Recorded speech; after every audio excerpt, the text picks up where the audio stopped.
Ake sibingelele obingelele ngobaba udokotela bobusisi bojabulele umfana umhle ungathi ikhehla ungubani ungumzukulu kwaMancengezi.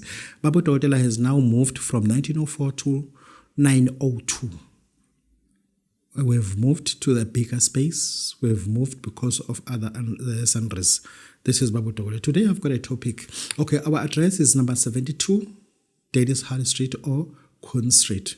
Uzothola ubaba udokotela lapha every Sundays not working. This is Baba udokotela. Find me at Nedbank House Building 902. That is where you'll find Baba udokotela. Email address isithwalo@gmail.com to those who want to send me emails. This is Baba udokotela ujabulele mfana muhle njengekhehla lomlomo. Anisitshela uzalo lutholala kuphi ku DSTV. Now I need to follow uzalo. Aningitshele uzalo ku DSTV. Somebody who can tell me uzalo ku DSTV lutholala kuphi ngoba i-DSTV esiyisebenzisayo senza le nama-channel amaningi ugcina ungabisazi. But I said I'll come to channel nisitshela ukuthi uzalo ethola kuphi kunabantu engifuna ubalandela ngokuthi benza lapha. To those abalibuka uzalo, they must just tell me ukuthi uzalo ku-TV lutholakala kuphi nendawo. Siyabonga. Bakithi lana ngifuna ukukhuluma ngesikhafulo engisakhile, isikhafulo somndiki. Isikhafulo somndiki ngisinikeza umuntu ngo-1200. Uma ethi ufuna ngimnike lesi sithe kuba serious simnike ngo-1500. But into esengiyitholile nengiyibukile abantu bakhafula abantu ngenhloso yokuziphindiselela. I repeat, abantu bakhafula abantu ngenhloso ukuthi ufuna ukuziphindiselela athi ngeke ngidlale nje usibani mina ngifuna ukuthi angibone ukuthi ngubani ngizomdelisa ngifuna abuye ngifuna khona. No, we don't do that. We don't retaliate using isikhafulo for that purpose. Ake ngiphinde ngiyibuke le yomndiki. Umndiki ngiyukakhele ama options awu2. Option number 1, bengifuna ukuthi ngikwazi ukusiza umuntu othi babudokotela kunomuntu ohambe nothando lwami ebengisamthanda. Okay, fine, sizomsiza. Ngibe nomuntu othi babudokotela nginomuntu ohambe nemali yami obethe uzongikhokhela ngamboleka with the intention ukuthi sizobuyiselana. Manje akasabambi ngisho amafoni ami. Umndiki sizokwazi ukuthi siwusebenzise lapho. But umuzi babudokotela ngawusenza nomndiki umuntu ontshontshe ifoni yami. The answer is no. It's not ifoni ngoba lo muntu usuka vese ningena communication eningazani engazi ukuthi bekwe yakhe ifoni ebona ifoni ilahlile wayishaya. Yabo. Kodwa ngifuna ukuthi singa abuse abantu. Sithi hayi umuntu mabulahlekela uzokusiza. No. Umndiki uma lo muntu kade nivumelene ni communicate ni right nje vese wagcina ukwazi ukuthi umboleke imali usiyajika lo muntu manje sekunzima suphenduka isitha kuyena. No, ukhona kumndiki for the purpose. Kade nithandana ngayo yonke indlela wamenza i-driving school wamfundisa ukuthunga manje use right akasasibona isidingo sakho nazo-ke sifuna ukusebenzisa ke umndiki for a purpose like that ukuthi nina nje esithi baba udokotela I did that, baba udokotela I did that, but now useyangibalekela. No, sizokwazi ukuthi sikufake lapho. Yeah, bakithi wesesikhathini esimbi, esikhathini esinzima kakhulu South Africa. It has been exposed. Otherwise, I don't know what is the meaning of the word exposed actually, but it has been exposed. Ngingasho ukuthi South Africa inebhadi or sibe nebhadi because always wayithina kuba more alarming than any other country. Kuba more alarming than in other country. South Africa was blamed by USA ukuthi inemigaqo emincane. But when I was in India, that is where I saw imigaqo emincane mina. When I was in Qatar, that is where I saw imigaqo emincane mina. Even imigaqo eseQatar ayikho large like that way ukuthi ngathiwa thina sinemigaqo emincane bla bla bla bla bla. Okwethu kuvuthena kube west ngasonke isikhathi. Now njengamanje sinalo into ekuthiwa inhlangano lena ethi yamasha. Ngifuna ukusesa leli igama la. Le nhlangano le mashela ukuthi ke ayibo bakithi ake nisizeni sinabantu lana abangase South Africa ngongeke emthethweni abangenazo imvumo zokube esemthethweni beza ngezinyawo bayafohla benza yonke ama method ukuthi bakwazi ukuthi bangene eSouth Africa. Laba bantu labana according to international law we have to reserve international law as well. What does it say about being in a country illegally? Being in a country illegally. There is no known country that can let you go through when you enter the immigration officer and tell him or her that I don't have a passport. They will never do that. But if it happened that you escaped your bypass or you pay somebody in order for you to pass through, but if you violated international law, Immigration Act, you have to be sent back home. But if siwenza thina lokho as South Africans, reminding government, no baba, ake siphinde kubukisiswe lento lena yama illegal, not immigrant, illegally, those people who are here in South Africa illegally, because banama agendas amaningi, purposes amaningi. And those people too who are conducting what is called human trafficking, but they know why they do that. But abantu aba-exploita kakhulu ama-illegal immigrant, those are Muslims. I repeat, people who are exploiting a lot, those are Muslims. Because they employ them to work in emathuneni. Basebenze ukumba amathuna. Angikule ekhanda mina ngubhemi lokho ayinubhemana. Angubhemi nje lokho ayinubhemana. Angimna ngikhuluma into ku social media. Engizothi ngikusho la no ngikhuluma into efact.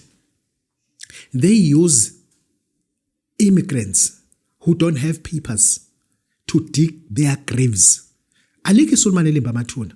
Alikho isulumane elimba amathuna. Amathuna ambiwa abantu abamnyama base Congo DRC, base Malawi. I don't want to mention other countries because I don't have ngisho into engakwazi ukuyibheka. I must have evidence otherwise. Ngikhuluma nento mina nginesho yayo. Hayi into umsangano. They use them to renovate their mosque, they are this, they are that, they are that. Amasulumane into ayenzayo kulabantu. And amasulumane nje ubona engafuni ukuya phambili because they known ukuthi bazombula izinto kubuza ukuthi obani abamba amathuna lapha. Obani abanibela amathuna menzoncwaba. Hamba manje. Uye emathuneni akhona bheka ukuthi amathuna akhona acelele obani. Angeke kwathola amasulumane enza leyanto. Ngeke uwathole amasulumane emba amathuna. Amathuna ambiswa thina abantu abamnyama esihluphekile esize kulelizwe ngokuthi uzoxaka basicashisela ukuthi bazosibisa amathuna abo. How is that? A qualified teacher in his own country working here because he endorsed Islam and figure la uzomba amathuna. Asinawo thina leyanto leyo. Asinawo thina lento leyo. Angifuni ukusho wona amaphilo amathuna ngoba ngifunde ukukhuluma. Kodwa ngikhuluma mina ukuthi do your own feasibility study ukuthi uye emathuneni amasulumane ubheka ukuthi obani abamba amathuna lapha. Amasulumane asebenzisa labantu labo bokuhamba. And ku wrong the Evaluating Act, ilebhalo it does not allow that. Engisho ukuthi uma kwenza thina ku wrong, iCambodia has come with the conclusion that all Africans, regardless of who side, iCambodia isathi nje onke ama-Africans awahambe. I don't understand it. How does it happen? Because to be in Mozambique, 400 kilometers within the country, within the border of Mozambique, without papers, you'll be in big trouble. Believe you me, you'll be in big trouble in Mozambique. You'll be big trouble. Maybe in Swaziland, maybe in Lesotho, I don't know. Go to Mozambique without papers.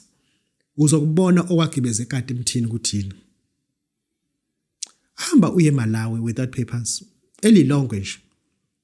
Ubothi le bhano ilelo ufike ngalo uzogibela yini lona futhi. Njoba ulenda manje futhi lizothatha njoba ulenda manje kungena abayi nawe uzongena kulona uphinde emuva nalo. They'll never go let you through. Malawi they'll never let you through. Malawi kade ujovele yellow fever 4 days ago. Awudluli bathi no, you cannot. Angazi uma kuyithina esiba sensitive ngo exercise amalungelo ethu sibe baya kuthiwa we are xenophobic ngoba we speak sense. Eliphi izwe olaziyo that endorse ama Nigerians? Eliphi olaziyo? Ama Nigerians angikhuluma kabe ngawo, but eliphi ilizwe wena ongangitshela nje elwathanda ama Nigerians elithi we are more, as long as you're from Nigeria we are more than welcome? Eliphi ilizwe?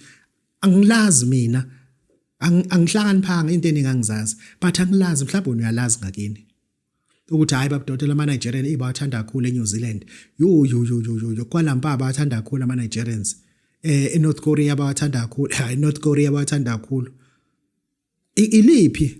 Ngoba manje ngazi ukuthi abantu abala eSouth Africa are only Nigerians and Ghanaians. And ibona bakhala kakhulu ngaphezulu kwabo bonke abantu. But nabanye bathintekile, but we don't see them screaming like they, but we are only exercising international law. That if you don't have papers, go home, prepare your papers and come back with proper documents. Yes, this is Babu Dr. Versus Bojabulele. Yeah, angifuni ukuyikhuluma kakhulu le kodwa bengithi angeke ngiyiveze nje ukuthi ngempela if thina exercise ama rights ethu akufuneki kodwa thina sikwazi ukuya emazweni abo amaphepha esingaphethe asikwazi lokho. Yabona nje kanga ngesha futhi la it was on record when I was in eMangungumete.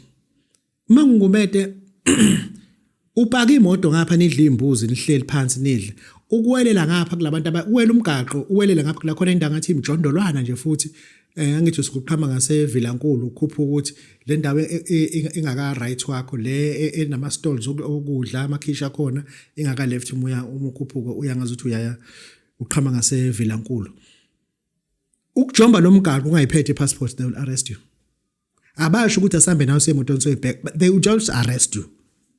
They will arrest you immediately. Mina when they caught me there ngabatshela ukuthi inathi imoto ehamba ngayi passport babuza ukuthi kwenza kunani imoto ngathi akazi ukuthi nani imoto jwangela mina kunabantu abasemoto hamba nibuze ukuthi kunani ngangiqhubeka ngithenga into engizithengayo engisho ukuthi abanye abantu babe exercise umthetho ku right kuyithina ku wrong cha South Africa bene badish and umuntu osiqhathe kakhulu u Minister of Foreign Affairs uyena befuza ikhulume nje lento ukuthi abanzi ukuthi abantu abakhashwa ngoba we are only exercising what is right within the borders of South Africa. Simple as that. This is Babu Dr. Versus Bojabulele mfana mhleja khele mzola abancane. Yeah. Safuna ukufundisa abantu umuthi nje wenhlanhla. Ningaloku niza kuthina nizofuna umuthi wenhlanhla kwena ufunde. Ake ungithathele amagobolondo amaqanda. Thatha nje amaqanda la kade wadla. Waqala uwabeke uthi uyabeka nje. Ubulala iqanda wenze into ezama usuwabeka wona amagobolondo. Understand? Yeah, good. Thatha amagobolondo wa crush. Musu wa crushile musu uhambe esitolo supermarket ufike ungithengele into ethiwa cinnamon powder cinnamon mobhala cinnamon powder musu uyitholile cinnamon powder not back not ixolo upowder wakhona ikinto engangezi uyigaya lamagobolondo la mhlawumbe uzogaya 10 wagaya bempuphu musu wagaya impuphu musu i teaspoon le cinnamon o5 part ukuhlanganisa kahle kuhlangane mase kuhlangene konje ufakani ayikho inyanga lapha engangitshela ukuthi enye umuntu uzofakani kodwa bakithi nitheni inyanga nje noma sengikhuluma into yini okaniyazi futhi uma uzofaka ujule inyosi uthi lo muntu akageze lo muntu ngalento le believe you me lento iyawenza umehluko listen to me carefully I'm not deceiving you lento iyawenza umehluko ngoba lo nto amaqanda is a cinnamon ungifakele usalt or rough thola usalt or rough salt not fine salt musu ufake nawe futhi ispoon sound nje musu siyageza hayi ngeke khehle izokuvulela nje kakhulu lento izokuvulela into le yeah bakithi this is Babu Dr. umfana umhleja khehle lomlungu uyazi khona iphepha engiliphethe la I went to another shop here in town and I purchased something. I bought something. Nansi product engiyithengile DKNY Jase. Okay, kulungile. Lento ibhalwe ngesingisi retail price. I said retail price. Retail price class 555 yen. 558 yen. Lento edayisa wona. Ngithe ngifuna ukwenza study ngalento bese ngibuya nginike. Ukuthi sihleli phansi kakhulu thina sifuna yonke into izenzekelo. Lento engiyithengile it is 558 yen. Ask me ukuthi ngiyithenga ngamalini. Go 600 rand. 600 rand. Okay. Lento le idayiswa eJapan. Lento idayiswa eJapan. Angikulungiseleke khona uzoba lula. In Japan every 1 rand was South Africa. It is 10 cent in Japan. Every 1 rand in South Africa, from South Africa, it is 10 cent in Japan. Lento le mina ngithenga u600 rand. EJapan u55 rand. How is that? Ikhona yini into ekutshelayo ukuthi aku register ku eBay uvule account eBay. See what you can buy in Japan. Ungathengi izinto ezingekho eSouth Africa. Thenga lezi zinto vese zikhona, but into esineshow yayo esineshow ukuthi umuzi nomuzi oyidinga iayini, iketelo. Iayini, iketelo. Umuzi nomuzi must have that. Wena if ungathenga iayini eJapan uyithola ngo 350 yen. That is 35 rand. If you can have a chance to buy my iron go 350 rand, wakuposela wona ngo 150 rand. Uthenga ama iron awu10 ngo 500 rand including i-postage yonke into. Ufike lana ka customs ukhishiswe 120 rand or clearance. We think that would be wrong to spend about 650 rand ngokuthenga ama iron awu10. I-ayini yodwa wena uzoyidayisa 450 rand. Ngabe wrong lokho. Ngoba kunezinto ezitshengisayo ukuthi nathi sihleli phezulu kwenqondo yethu. Yazi siphethe amafoni nama app. Siphethe amafoni nama app, sihlala kwi-environment esiconducive ukuthi sibe ne-data. Sihlala kwi-environment econducive ukuthi sibe ne-data, sikwi-internet, sibuka into ezingenamsebenzi. Why don't you register kuma account njengaba eBay namanye ke nje angifuni ukusho into yodwa, and then see in Japan what you can buy. In Japan, in what's this? In Turkey, our 1 rand is 35 cents. In Turkey, our 1 rand is 35 cents. That is expensive. But in Japan, our 1 rand, it is 10 cents. You can always make money. You can always make money.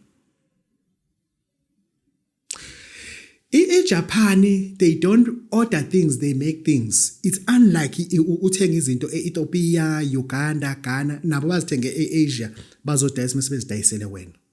Kodwa wena if you can come kuma senses zakho. Uthi hayi baba dotela yazi lento eyishoyo. I think nambe ngithatha izinto mawala ngitshethi sofuza ngizibula noba ngiyahlupheka. If usho kanje, ngempela kunezinto that oh my goodness that we need. I-ayini neketelo umuzi nomuzi ufuna ube nawo. If wena une excess yama ayini namaketelo okwathenga u3500, unama ayina u100 namaketelo u100, uright, usupplier izitolo with a better discount. Usupplier izitolo. Uyangena ezitolo ezikoleni ushiyela ama ayina awu5 kothisha, awuthatha imali ngomhla 15 uzolanda imali yakho period. Because umuzi nomuzi udinga ayini neketelo. Ake sisukumeni ke manje sizibuza ukuthi ngempela into esihlalele la sithi siyahlupheka, sihlushwe yini? Yini lena ehluphile ngoba njoba unengane eziwu3 eziholela igrant squeezing imali eyodwa uthenge online.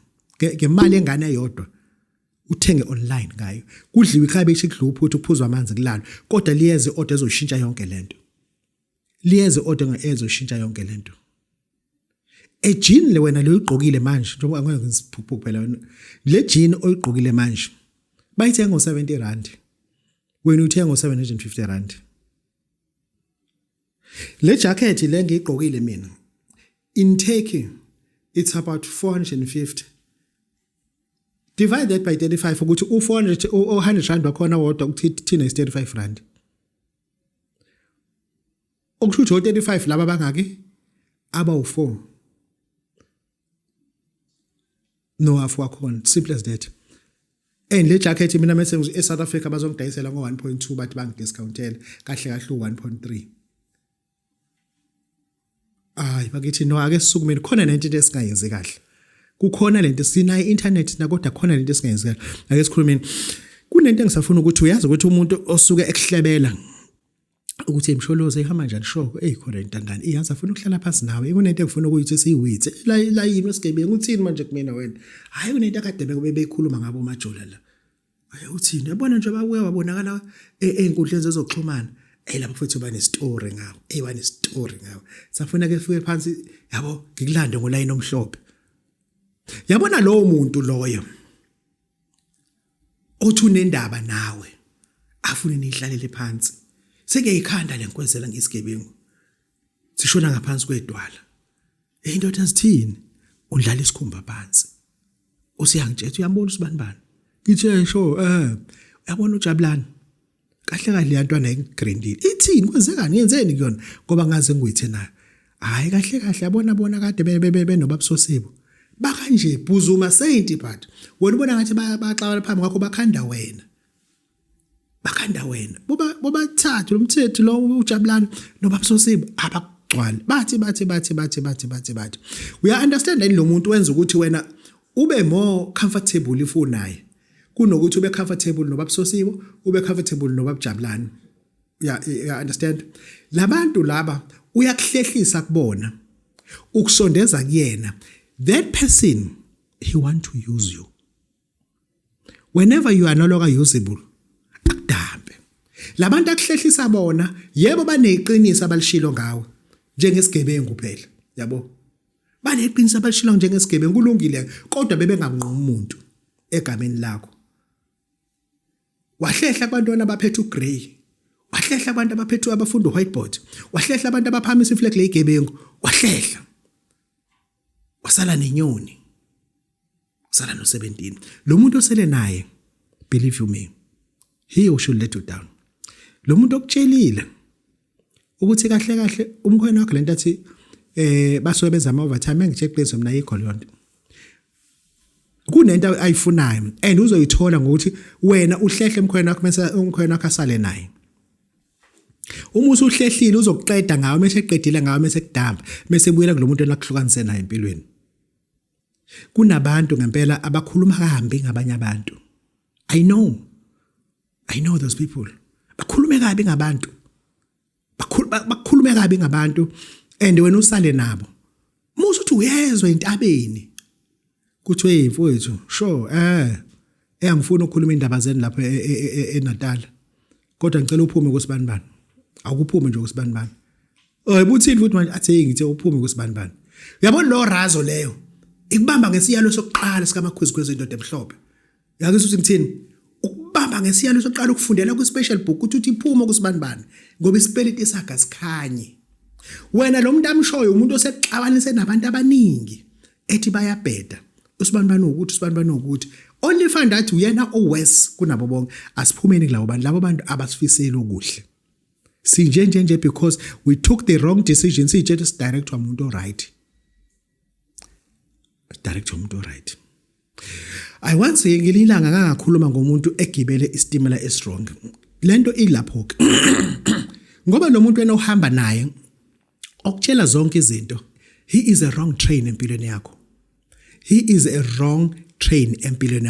uyothi uma usuhambile usukude bese kubuza unkosikazi athi hayibo uma ngempela ubaba Qwabe ekutshele yonke leyo nto usukethe ukutshelelana ubaba wakhe ngoba phela abangani bakho labakho asuke nabo naye akumbheke ungathi akezile kahle uyazi unkosikazi usebona ama signing board alandela ukuthi baba ungathi usestimeleni strong lo muntu ohamba naye ake phinde umbheke ngoba ngempela kunabantu nanamanje asebudlalweni wrong ngokwe relationship ngokwama business bayenzile into abayenzile bahamba nalomuntu uyabona ukuthi kunokuthi siye phambili singena more ezikweletini kunokuthi ke phambili singena now I've sold this ngitshela no lo relationship okuyona either a business noma ngabe yani it is a wrong train altogether taken from that guy who's been advising you about this and he ride into your train and then travel with you in order to deceive you get you lost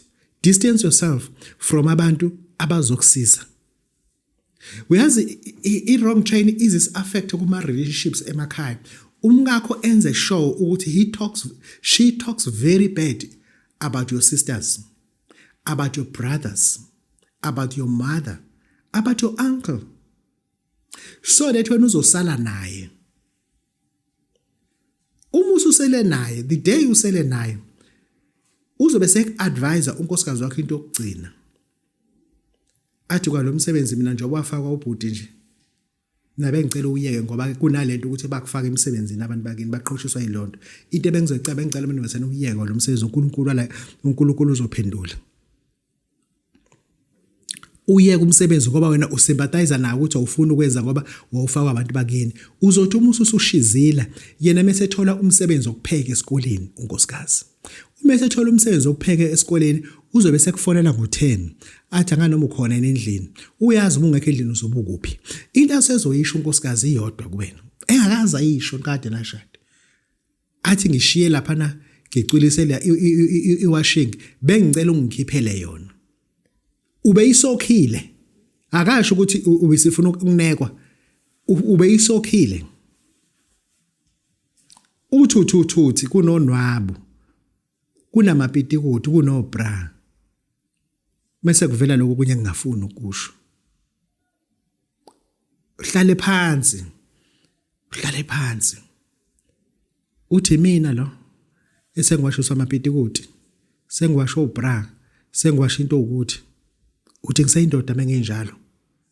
Do you know ukuthi inelandelayo? I understand. I repeat. Uzoyenza lento le. Uthi uyasifaka isandla. Hayibo, itight nje lena. Ubra nje lona. Ipitikoti nje lele. Iskipa sami lesi. Yini le? Yini le? Nkosikazi wakho washisa ama-underwear zakhe. Nkosikazi wakho qilazile. Uhlonse nabantu bakini. Sekunzima ukubuyela abantu bakini. The last thing uzoyenza iyodwa. Ungena endlini uthi uyabheka yikho into ongayenza. Into ozoyenza iyodwa. Uthatha wonke amaphilisi waphuza eBP nabashukela. Phuza yonke kanye kanye lento le. Thatha amanzi waphuza ulala empedeni. Uyokufica uqondile. Uyokufica uqondile. We are in a wrong train. You are in a wrong train. This is Babu Dr. Babesizwa uJabulani Mfana Pleasure Khehla Mlungu. Love you all. isithwalo@gmail.com. Goodbye.